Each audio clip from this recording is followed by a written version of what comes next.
बीवी हो तो ऐसी। एक बादशाह अपने महल की छत पर टहल रहा था। टहलते टहलते उसकी नज़र महल के नज़दीक घर की छत पर पड़ी, जिस पर एक बहुत खूबसूरत औरत कपड़े सुखा रही थी। बादशाह ने अपने एक बांदी को बुलाकर पूछा, किसकी बीवी है ये? बांदी ने कहा, बादशाह सलामत, ये है आपके गुलाम फिरोज की बीवी है। बादशाह नीचे उतरा। बादशाह पर उस औरत के हुस्नो जमाल का सहर सा छा गया था। उसने फिरोज को बुलाया। फिरोज हाजिर हुआ तो बादशाह ने उससे कहा, फिरोज, हमारा एक काम है। हमारा यह खत फला मुल्क के बादशाह को दे आओ और इसका जवाब भी उनसे ले आना। फिरोज उस खत को लेकर घर वापस आ गया। खत को अपने तकिए के नीचे रख दिया। सफ़र का सामान तैयार किया। रात घर में गुजारी और सुबह मंजिल ए मकसूद पर रवाना हो गया। इस बात से लाइलम के बादशाह ने उसके साथ क्या चाल चली है। इधर जैसे ही फिरोज नज़र से ओझल हुआ, बादशाह चुपके से फिरोज के घर पहुंचा और आहिस्ता से फिरोज के घर का दरवाज़ा खटखटाया। फिरोज की बीवी ने कहा, कौन है? बादशाह ने कहा, मैं बादशाह हूँ, तुम्हारे शौहर का मालिक। तो उसने दरवाज़ा खोला। बादशाह अंदर आकर बैठ गया। फिरोज की बीवी ने हैरान होकर कहा, आज बादशाह सलामत हमारे करीब खाने में? बादशाह ने कहा, मैं यहाँ मेहमान बनकर आया हूँ। फिरोज की बीवी ने बादशाह का मतलब समझकर कहा, मैं अल्लाह की पनाह चाहती हूँ आपके इस तरह आने से, जिसमें मुझे कोई खैर नज़र नहीं आ रही। बादशाह ने गुस्से में कहा, ए लड़की, क्या कह रही हो तुम? शायद तुमने मुझे पहचाना नहीं। मैं बादशाह हूँ, तुम्हारे शौहर का मालिक। फिरोज की बीवी ने कहा, बादशाह सलामत, मैं जानती हूँ कि आप ही बादशाह हैं, लेकिन बुजुर्ग कह गए हैं, शेर को अगरचे जितनी भी भूख लगी हो वह मुर्दारा तो नहीं खाना शुरू कर देता। और कहा, बादशाह सलामत, तुम इस कटोरे में पानी पीने आए हो जिसमें तुम्हारे कुत्ते ने पानी पिया है। बादशाह उस औरत की बातों से बड़ा शर्मसार हुआ और उसको छोड़कर वापस चला गया, लेकिन अपने चप्पल वहीं भूल गया। यह सब तो बादशाह की तरह से हुआ। अब फिरोज के आधे रास्ते में याद आया कि जो खत बादशाह ने उसे दिया था वह तो घर पर ही छोड़ आया है। उसने घोड़े को तेजी से वापस मोड़ा और अपने घर की तरफ लपका। फिरोज अपने घर पहुंचा तो तकिए के नीचे से खत निकालते वक्त उसकी नज़र पलंग के नीचे पड़े बादशाह के नालेन चप्पल पर पड़ी, जो वह जल्दी में भूल गया था। फिरोज का सर चकरा कर रह गया और वह समझ गया कि बादशाह ने उसे सफ़र पर सिर्फ इसलिए भेजा ताकि वह अपना मतलब पूरा कर ले। फिरोज किसी को कुछ बताए बगैर चुपचाप घर से निकला। खत लेकर वह चल पड़ा और काम खत्म करने के बाद बादशाह के पास वापस आया तो बादशाह ने उसे इनाम के तौर पर 100 दिनार दिए।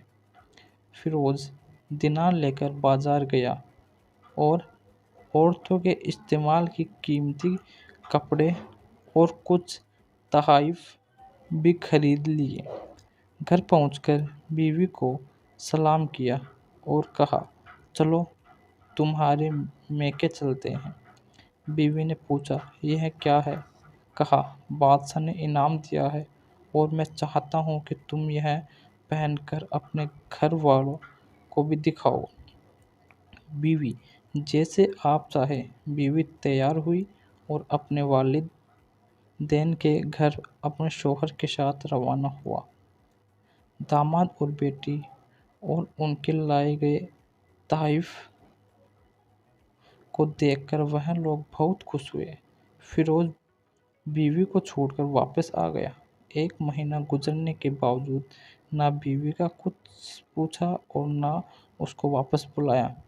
फिर कुछ दिन बाद اس کے سالے اس سے ملنے آئے اور ان سے کہا، آپ ہمیں اپنی بہن سے غصے اور ناراضگی کی وجہ سے بتائے، یا پھر ہم آپ کو قاضی کے سامنے پیش کریں گے۔ تو اس نے کہا، اگر تم چاہو تو کر لو، لیکن میرے ذمے اس کا ایسا کوئی حق باقی نہیں جو میں نے ادا نہ کیا ہو۔ وہ لوگ اپنا کیس قاضی کے پاس لے گئے تو قاضی نے فیروز کو بلایا۔ قاضی اس وقت بادشاہ کے پاس بیٹھا ہوا تھا۔ لڑکی کے بھائیوں نے اللہ بادشاہ سلامت اور قاضی صاحب کو صحیح سلامت رکھے۔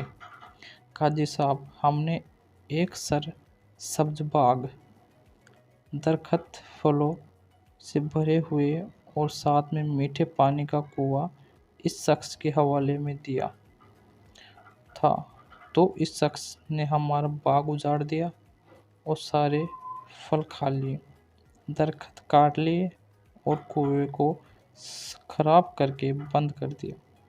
قاضی فیروز کی طرف متوجہ ہو کر پوچھا، ہاں، تو لڑکے، تم کیا کہتے ہو اس بارے میں؟ فیروز نے کہا، قاضی صاحب، جو باغ مجھے دیا گیا تھا وہ اس سے بہتر حالات میں نے اسے واپس کیا ہے۔ قاضی نے پوچھا، کیا اس نے باغ تمہارے حوالے ویسی حالت میں واپس کیا ہے جیسے پہلے تھا؟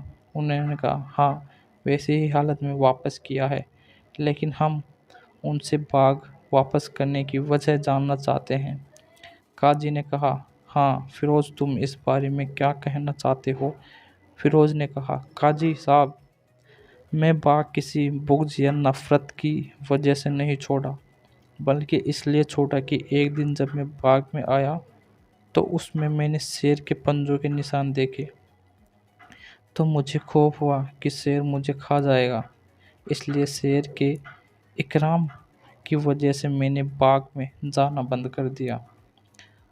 بادشاہ، جو ٹیک لگائے ہوئے یہ سب کچھ سن رہا تھا، اٹھ کر بیٹھ گیا اور کہا، فیروز، اپنے باغ کی طرف امن اور مطمئن ہو کر جاؤ۔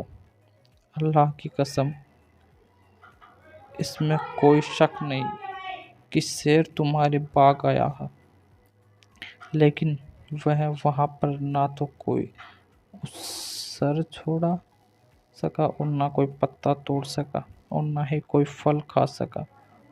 وہ وہاں پر تھوڑی دیر رہا اور مایوس ہو کر لوٹ گیا، اور خدا کی قسم، میں نے کبھی تمہارے جیسے باغ کے گرد لگے مضبوط دیواریں نہیں دیکھی۔ فیروز اپنے گھر لوٹ آیا اور اپنی بیوی کو بھی واپس لے لیا۔ نہ تو قاضی کو پتہ چلا اور نہ ہی کسی اور کو کہ ماجرا کیا ہے۔ کیا خوب بہتر ہے اپنے اہل و عیال کے راز کو چھپانا کہ لوگوں کو پتہ نہ چلے، اپنے گھروں میں بھید کسی پر ظاہر نہ ہونے دے۔ یدی آپ کو یہ کہانی پسند آئی ہو تو آپ کے اپنے YouTube چینل لائک، شیئر ایوم سبسکرائب کرنا نہ بھولیں، اور ملتے ہیں ایک اور نئی کہانی کے ساتھ۔ تب تک آپ اپنا اور اپنے پریوار کا دھیان رکھیں۔ دھنیہ واد۔